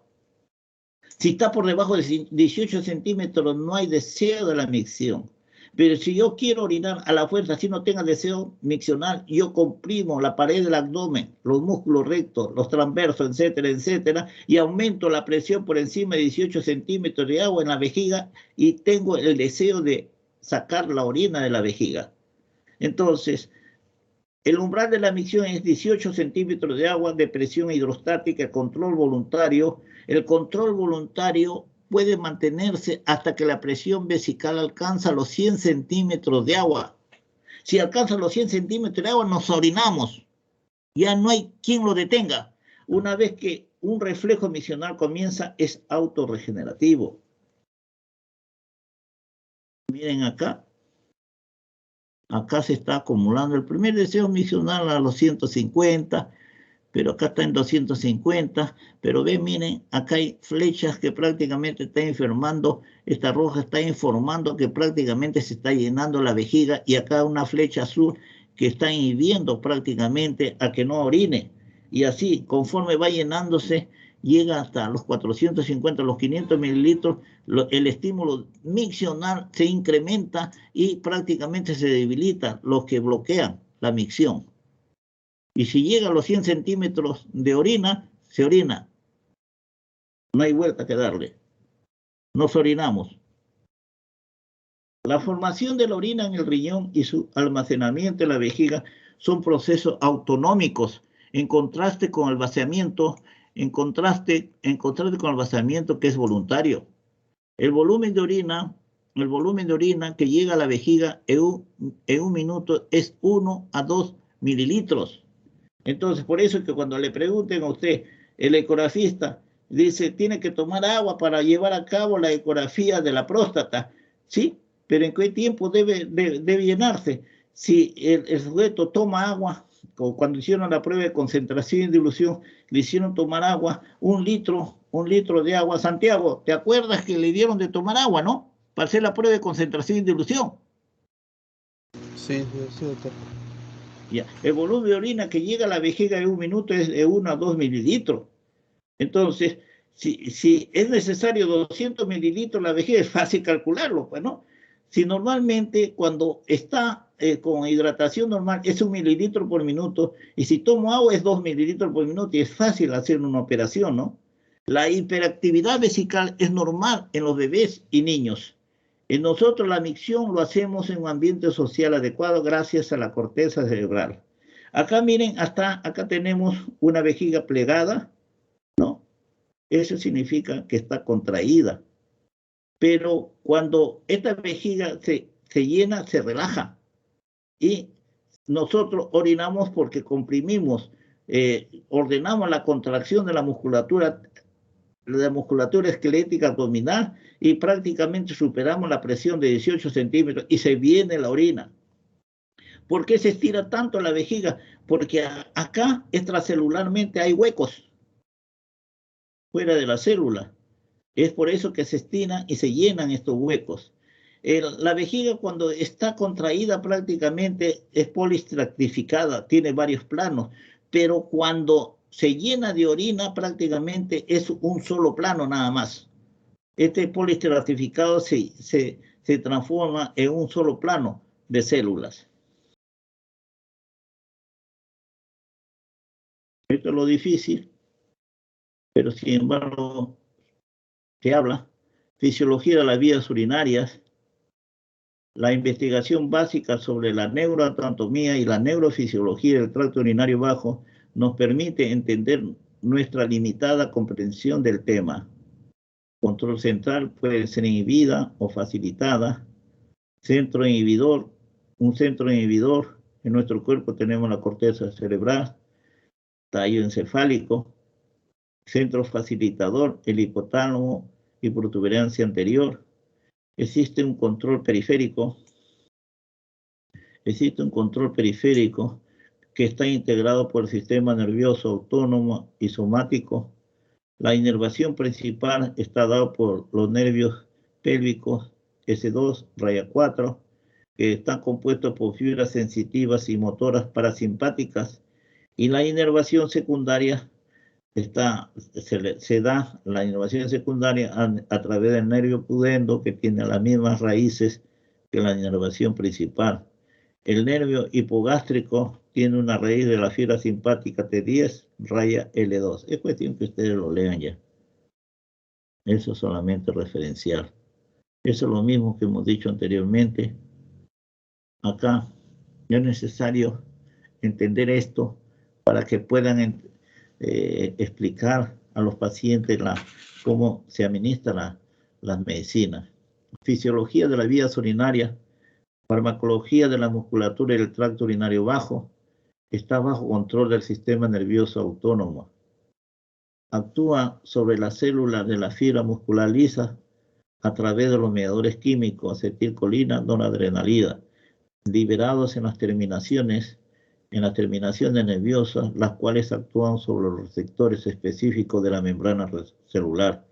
El efecto de la estimulación parasimpática es de contracción muscular, y la contracción muscular está dado por el detrusor. El efecto de la estimulación simpática tiene estímulo tipo alfa, que es de contracción muscular, y el tipo beta, que es relajación muscular. Recientes investigaciones sostienen la existencia de un tercer componente en la inervación autónoma mediados por nervios no adrenérgicos, no colinérgicos. Es decir, que existen otros neurotransmisores como polipéptido intestinal vasoactivo, sustancia PEC, que son vasodilatadores. El óxido nítrico también es un vasodilatador relajante, implicándose en la relajación de la uretra y del cuello vesical. Estos son los nervios no adrenérgicos y no colinérgicos, que en la actualidad están en plena investigación. Acá. Melissa. Melissa. Melissa. Sí. ¿Me escucha? Sí, la escucho. Ya. Mira, acá tenemos la vejiga. Y acá tenemos la uretra. Tanto el hombre como la mujer es igualito. La vejiga, acá aparece receptores beta, que dice que la población de los receptores beta es mayor que los receptores alfa. ¿Está bien? Y en la uretra vemos que la población de receptores alfa es mayor que los receptores beta. Pero nosotros sabemos que receptores beta es relajación y receptores alfa es contracción. ¿Está bien o no? En urología utilizan alfa bloqueadores. Un montón de medicina hay en la actualidad. Por ejemplo, la tamsulosina. Entonces, los alfa bloqueadores, acá anula el alfa y hace predominar el beta, potencia el beta. ¿Y qué cosa es el beta? Relajador, relajador. Entonces, la cantidad de orina que caiga a la vejiga va a ser permisible, va a llegar mayor cantidad de orina. En cambio, los alfa bloqueadores en la uretra, ¿qué hace? ¿Qué hace? Acá se anula prácticamente los alfa bloqueadores. Entonces, si se anulan los alfa bloqueadores, ¿qué cosa pasa con los relajadores? Beta. El beta prácticamente va a relajar la uretra. Primero, aumenta la capacidad de la vejiga. Segundo, los alfa bloqueadores van a favorecer la salida de la orina. Entonces, ese es el principio de dar tamsulosina. La tamsulosina mejora la capacidad de la vejiga y abre la uretra. Se le da a los pacientes prostáticos para que puedan orinar.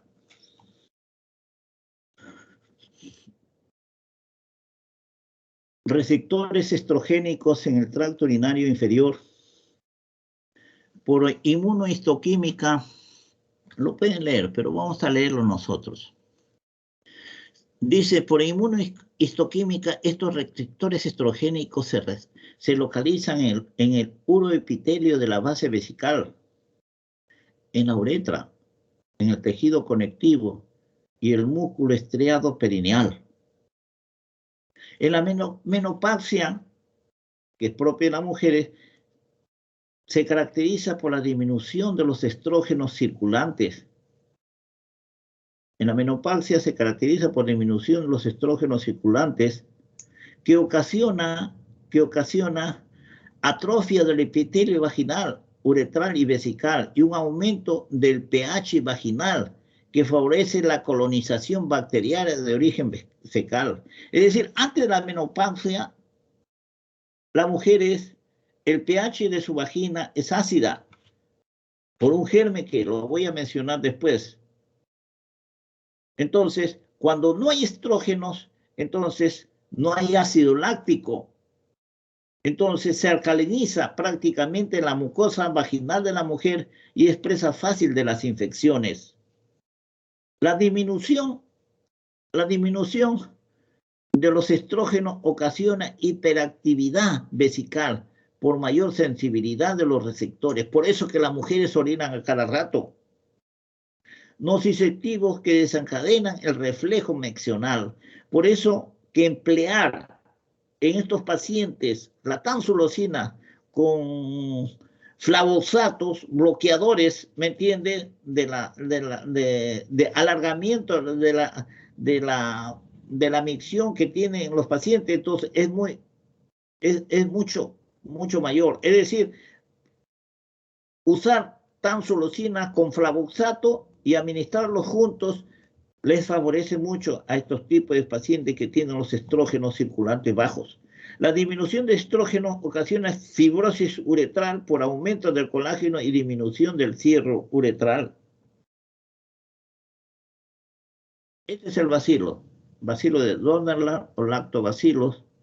Son microorganismos probióticos utilizados para restablecer el equilibrio ecológico de de la vagina y recuperar la flora vaginal normal. Prácticamente el bacilo de Dornerline es un yogur, es un yogur. Prácticamente es una bacteria que le ayuda a las mujeres. Son microorganismos probióticos utilizados para restablecer el equilibrio ecológico de la vagina, recuperar la flora vaginal normal. Frena el desarrollo de gérmenes, miren, frena el desarrollo, la presencia de este bacilo frena el desarrollo de gérmenes y hongos gracias a la producción de agua oxigenada que dificulta la reproducción de especies que no poseen catalasas, como son los anaerobios, o metabolizando, este de acá, metabolizando la glucosa y el glucógeno presentes por el estrógeno, obteniendo ácido láctico que mantiene un pH vaginal bajo de 3.5 a 4.5, con los que previene y tratan las vulvogenitis o leucorrea, o descenso vaginal anormal, que es causa de mayor consulta en la ausencia laboral. Durante el embarazo disminuye los lactobacilos. Por eso que las mujeres que están gestando expresa falta de las infecciones urinarias. Y que dice, durante el embarazo disminuye los lactobacilos y convierten conveniente recuperarlo para restaurar la defensa natural de la vagina, tal como lo indica el programa de prevención de parto prematuro en Alemania.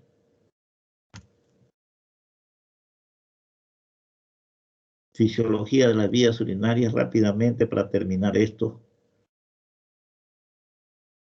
Dice, los defectos en el control de la micción tienen una gran importancia clínica debido a las consecuencias psicosociales que derivan de esta alteración.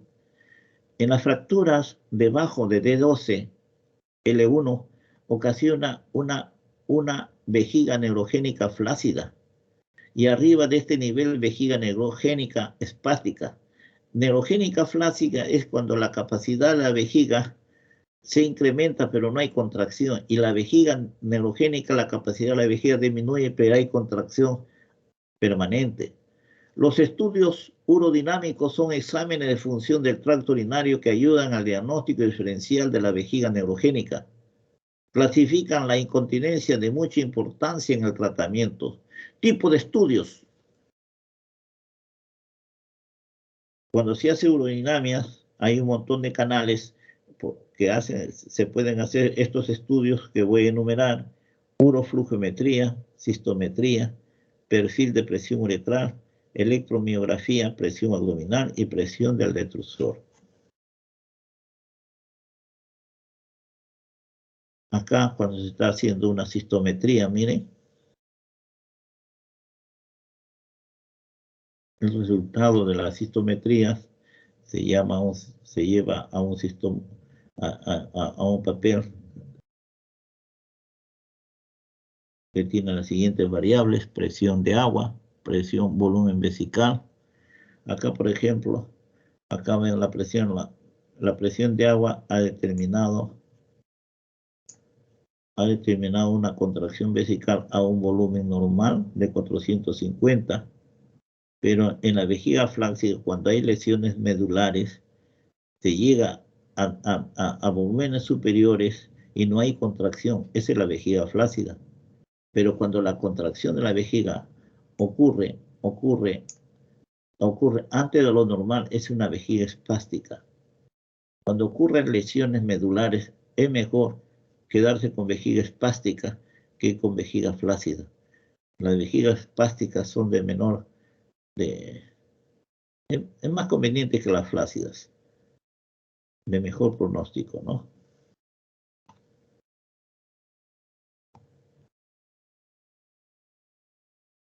Presión vesical es igual a presión del detrusor más presión abdominal. Eso es lo que yo les dije. La presión del detrusor está por debajo de 18 centímetros. Para poder elevar, hago mi presión abdominal y obtengo una buena presión vesical para orinar. La flujometría, volumen de líquido eliminado por la uretra, normal es 10 mililitros por segundo. Existe perfil de presión uretral, registro de la presión a lo largo de la uretra. La electromiografía, registro de la actividad bioeléctrica de los músculos perinales o del esfínter uretral. Esta es una vejiga de llenado. Acá se está llenando la vejiga. Y acá es una fase que ya se está vaciando la vejiga. Entonces, acá está saliendo la orina del cuerpo. Miren la actividad eléctrica. Después, la electromiografía, esto es mecánico, la electromiografía, no hay actividad eléctrica, no hay continencia. Después, acá tenemos la presión vesical, y después viene la última, la presión abdominal. Esa es la interpretación que se da a estos estudios. El uso de la sonda, esto no se olviden muchachos, que lo vamos a usar toda su vida.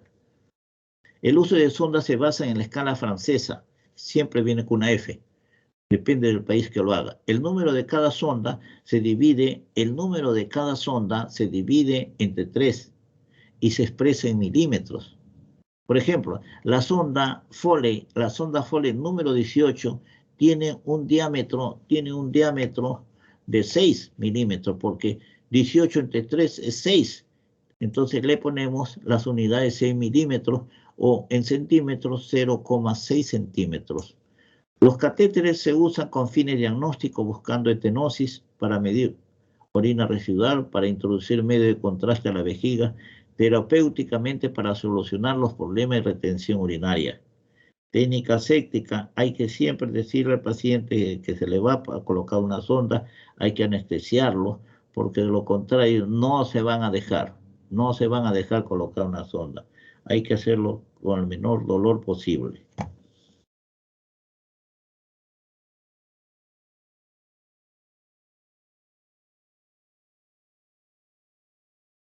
¿Quieren que resuelva o esto ya lo resuelven ustedes? Ya lo resolvemos, doctor. ¿Ah? ¿Qué Lo dices, hijo? resolvemos. Ya. Lo podemos resolver, doctor. Ya. Entonces, ya prácticamente con eso hemos terminado. Ya nos vemos el próximo viernes. ¿Llegó Carolina? No. Carolina no está. Dime. ¿Aló? No, doctor, Carolina aún no, como le dije, tenía problemas con su conexión. Ya. Está bien, hijo, está bien. No pasa nada. Pero ya si ustedes se comunican con Carolina, lo que se tiene que hacer. Nos vemos el próximo viernes. Muchas gracias por su atención. A usted, doctor, muchas gracias. Gracias, doctor. Gracias, Chao. Gracias. Chao. Tomen lista, por favor. Y yo le mando, sobre todo, insuficiencia renal aguda, se lo envío a Melissa. Sí, doctor. Melissa, ¿me lo pides ya? Ya, doctor. Ya, chao. Nos vemos. Muchas gracias, doctor. Buenas noches. Chicos, no se retiren, voy a llamar lista rápidamente, por favor, para que se retiren. Acevedo, Presente. alcalde. Bautista, Presente. Bernuy, Presente. Blanco, Bonifacio, Cajo López José, Cajo López Nicole, Presente. Presente. Cárdenas, Presente. Chac, Presente. Chupana, Presente. Colfer, Presente. Cornelio, Presente. Damas, Presente. de la Cruz, Presente. del Río, Presente. Delgado, Presente. Enríquez, Flores, Flores Guamán, Flores Marcelo, Presente.